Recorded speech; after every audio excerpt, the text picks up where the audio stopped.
Assalamualaikum dan salam perpaduan. Bersama saya Muhammad Azizur Rahim dalam Berita Pagi Sarawak edisi Ahad 15 Januari. Masyarakat dialu-alukan untuk turut serta dalam aktiviti amal bagi menyantuni golongan kurang bernasib baik terutama pada musim perayaan. Menteri Pengangkutan Sarawak Datuk Seri Lee Kim Shin berkata, semangat keprihatinan ini merupakan petanda yang baik untuk menunjukkan bahawa masyarakat prihatin terhadap mereka yang memerlukan. Semangat inilah yang kita ingin menggalakkan di kalangan rakyat kita, kerana kerajaan kita memanglah ingin menggalakkan satu masyarakat dalam di Sarawak di sini, Asia dan negara kita juga, iaitu satu masyarakat penyayang. Beliau berkata demikian kepada pemberita selepas menyampaikan limau Mandarin dan angpau daripada Pertubuhan Pemeliharaan Hayat Miri kepada 22 penghuni rumah warga emas Miri. Golongan belia diseru untuk berkongsi idea dan pandangan dalam bidang politik ke arah pembangunan Sarawak. Timbalan Menteri Pendidikan, Inovasi dan Pembangunan Bakat, Datuk Dr. Anwar Rapai berkata, ia dapat dilaksana menerusi platform Gerak 1828 Parti Pesaka Bumi Putera Bersatu, PBB. Merangkap pengerusi jawatan kuasa Gerak 1828 Parti PBB, Datuk Anwar berkata peranan golongan belia amat penting bagi melatih mereka menjadi pelapis pemimpin wilayah ini. Akan menerangi, bukan saja menerangi, but you are going to be a playmaker dalam kepimpinan negeri. It's very important untuk kita di negeri Sarawak. So that's why kami open this platform untuk the youth, untuk kita orang muda. We are very open to this. Siapa-siapa boleh masuk. Beliau berkata demikian semasa merasmikan program Pemungjai Belia 1828 di Miri.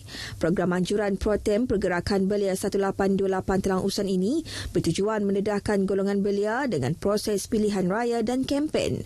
Program ini juga merupakan yang julung kali diadakan di utara Sarawak serta yang kelima diadakan di wilayah ini. Hampir 100 orang belia dari Telang Usan, Baram dan Miri menyertai program tersebut.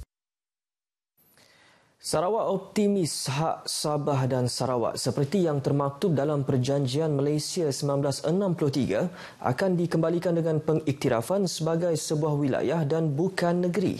Naib Presiden Parti Pesaka Bumi Putera Bersatu PBB, Datuk Gerald Rentap Jabu yakin lebih banyak perjuangan dalam perjanjian itu dapat ditunaikan di bawah kerajaan perpaduan. Still the same in sense apa tu, tapi kita sebagai rakyat Sarawak must be proud. Kita mesti bangga kita telah satu daripada perjuangan mengambil balik hak-hak kita dalam perjanjian Malaysia telah dapat kita usahakan. Dan yang lebih lagi is now up to kerajaan sekarang yang dipimpin oleh Perdana Menteri baru Seri Ibrahim untuk memberikan hak-hak yang kita tuntut lagi kembali kepada kita di Sarawak, termasuk education dan juga healthcare. Datuk Gerald berkata demikian selepas program The Borneo Initiatives Leadership Forum, Borneo Youth Agent of Change in New Malaysia di Kuching. Terdahulu berucap pada majlis itu, beliau yang juga Timbalan Menteri Belia, Sukan dan Pembangunan Usahawan Sarawak berharap lebih ramai belia akan menjadi pemimpin untuk menyuarakan hak-hak Sarawak pada masa akan datang. Sementara itu, beberapa ahli panel pada forum tersebut turut menyuarakan pendapat mengenai pengumuman itu dan menyambut baik terhadap pengiktirafan kepada kedua-dua negeri tersebut. Kalau sudah diiktiraf, sudah diterima pakai oleh Kerajaan Persekutuan, just give it to us. Itu saja kita minta. Recognition is just the first step. There's much more that we can done. There's much more to uplift the people of Sarawak and Sabah, and we will continue to play our role to ensure the federal government and the state government play their role to protect and help the people of Sabah and Sarawak. What is most important thing is the substance. And hopefully it's just not a cosmetic change, tetapi apa yang kita mahu adalah isi ataupun substance dengan pengumuman tentang wilayah Sabah dan Sarawak ini. Forum berkenaan turut membincangkan tentang peranan pemimpin serta ahli politik dalam memberi pendedahan kepada golongan belia mengenai hak yang termaktub dalam MA 63. Pusat Khidmat Parlimen Sibu meneruskan inisiatif program subsidi yang dianjurkan setiap tahun bagi membantu keluarga yang memerlukan sekaligus meringankan beban mereka. Ahli Parlimen Sibu Oscar Ling Chai Yu memberitahu setiap keluarga hanya membayar sebanyak RM20 bagi setiap tonggas yang dibeli. Kita nak menyambut Tahun Baru Cina, kita boleh mengurangkan beban hidup rakyat kita. Dan ini kita memang menganjurkan setiap tahun. Tahun lalu kita juga ada menganjurkan program ini. Tonggas biasa, tong kuning ini harga biasa ialah lebih kurang RM30 memasuki kos penghantaran kepada rumah. Jadi sekarang kita beli subsidi hanya RM20 saja setiap tonggas. Ya. Beliau berkata demikian ketika ditemui dalam program subsidi gas yang diadakan di Ulu Sungai Merah, Sibu. Bersempena Tahun Baharu Cina, beliau berharap dengan adanya inisiatif program sedemikian, ia sedikit sebanyak membantu penduduk Sibu meringankan kos sara hidup. Sebanyak 500 tong gas disediakan pada hari pertama dan 500 lagi pada hari ini di Sungai Bidut, Sibu. Penyediaan prasarana yang baik adalah penting bagi memberi persekitaran berkualiti kepada pelajar serta pihak sekolah. Ahli Dewan Undangan Negeri Adun Meradung, Datuk Ding Kong Hing berkata, usaha untuk membantu semua sekolah daripada segi naik taraf prasarana adalah menjadi keutamaan ke arah memastikan pembelajaran yang lebih mantap. Jelas beliau, dengan adanya pendidikan yang berkualiti, ia mampu melahirkan model insan yang cemerlang. To help them to improve the surrounding of the school so that the students can have a better environment to study in. This is my biggest ambition is to help the school, help the children, help the teachers and help the community as a whole. Beliau berkata demikian kepada pemberita semasa menghadiri majlis apresiasi dan anugerah kecemerlangan Sekolah Menengah Kebangsaan Kai Chung sesi 2022 hingga 2023 di Bintango. Prasekolah Long Lateh, iaitu prasekolah satelit yang diwujudkan sejak tahun 2010 di kawasan Rumah Panjang Masyarakat Penan di Baram, ternyata telah memberi banyak manfaat kepada penduduk kawasan pedalaman itu.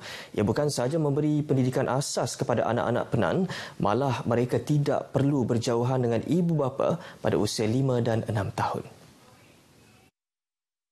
Prasekolah Long Lateh yang di bawah pentadbiran Sekolah Kebangsaan, Sekolah Model Khas Komprehensif K9, Long Belian mempunyai 13 murid, seorang guru option pemulihan yang juga berbangsa Penan serta seorang pembantu pengurusan murid PPM. Ditemui semasa program Kunjung Bantu Jabatan Pendidikan Negeri Sarawak JPNS, penerusi unit sekolah jenis khas dan pejabat pendidikan daerah PPD Baram ke Prasekolah Long Lateh pada Selasa, Ketua Kaum KK Long Lateh Jangan Duen mengharapkan prasekolah satelit itu dikekalkan. Saya bersyukur, terima kasih.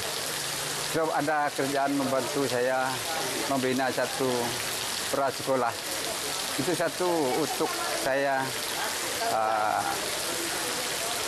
ada satu kemudahan untuk anak saya, cucu saya, jadi ada pendidikan yang masa depan. Kalau boleh,